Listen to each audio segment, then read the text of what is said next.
श्रीगुरुभ्यो नमः हरि ओम जगदं पितरं वंदे पार्वती परमेश्वरं सर्वं पार्वती परमेश्वर पादार्पितं ప్రతి ఒక్కరికి ధనపరంగా అనేకమైన ఆర్థిక ఇబ్బందులు జరుగుతున్నాయి. ఎంత డబ్బు సంపాదిస్తున్నా నీళ్ళలా ఖర్చు అయిపోతోంది. గురుగారు దీనికి పరిష్కారం ఏమిటి? ఇంట్లో ఏ విధంగా పూజ చేస్తే డబ్బులు నిలబడతాయి అనేటువంటి ప్రశ్నకు సమాధానం చెప్పడం జరుగుతోంది. పరసలో ఇలాచీలు పెట్టినా అదేవిధంగా లవంగాలు జేబులో వేసుకున్నా డబ్బులు నిలబడవు. ఇది ఖచ్చితం రాసి పెట్టుకోండి.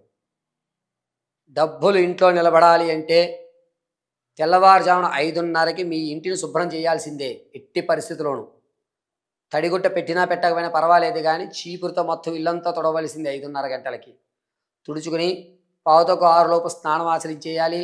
మీ దేవుడి మందిరంలో 5 ఫోటోలు ఖచ్చితంగా ఉండాలి. ఎవ్వరి దేవుడైనా సరే.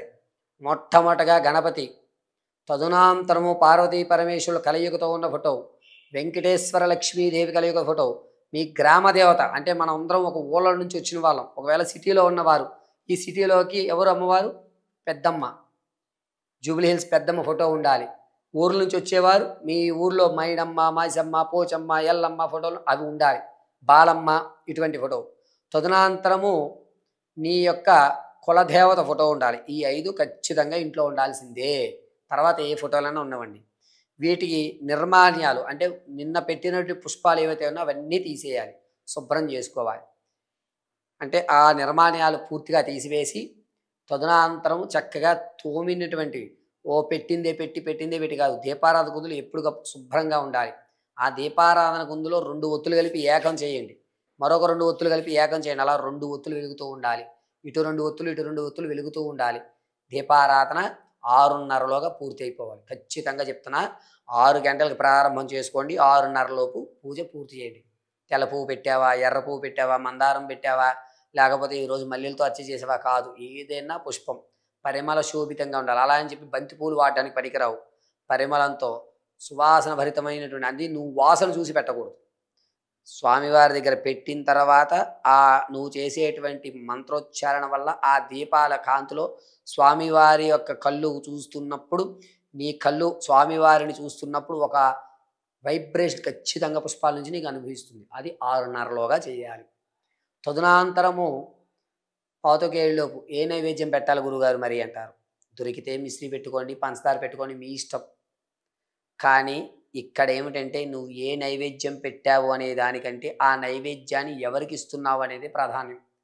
నైవేద్యం మీ ఇష్టదేవానికి పెట్టి చూపించి ఆ ప్రసాదాన్ని తీసుకుని చెట్టు మొదట్లో లేదా కాలభైరుడికి, కుక్కలకు కానీ, బయట మన ఇంట్లో పెంచుకున్న కుక్కలకు కాదు, బయట ఉన్నటువంటి కుక్కలకు పెట్టుకోవాలి.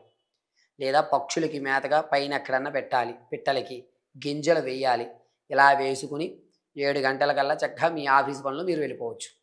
మరలా సాయంత్రం వేళ ఖచ్చితంగా చెప్తున్నాను, సాయంత్రం వేళ 6:30 నుంచి 7:20 లోపు దీపారాధన చేయవలసిందే. ఆఫీసులు ఉన్నాయి గురుగారు, మేము దీపారాధన చేసుకోలేము, మరి పరిస్థితి ఏమిటి అనేటువంటి క్వశ్చన్లు ఉన్నాయి.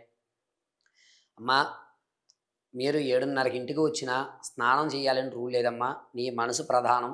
వెళ్ళు, శుభ్రంగా మోకాళ్ళ దగ్గర నుంచి కాలు కడుక్కో, చేతులు శుభ్రంగా కడుక్కో. మోచేతుల నుంచి 5 సార్లు నీళ్లు నోట్లో పుక్కిలిచ్చి బాగా ఊసేసేయి. చేతులు శుభ్రంగా కడుక్కో.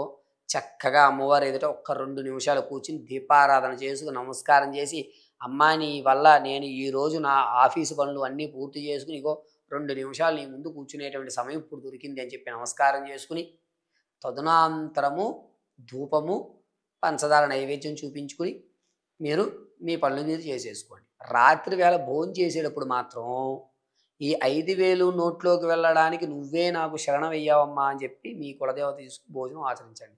ఇలా చేస్తే ఖచ్చితంగా మీ ఇంట్లో డబ్బులు నిలబడుతూ ఉంటాయి.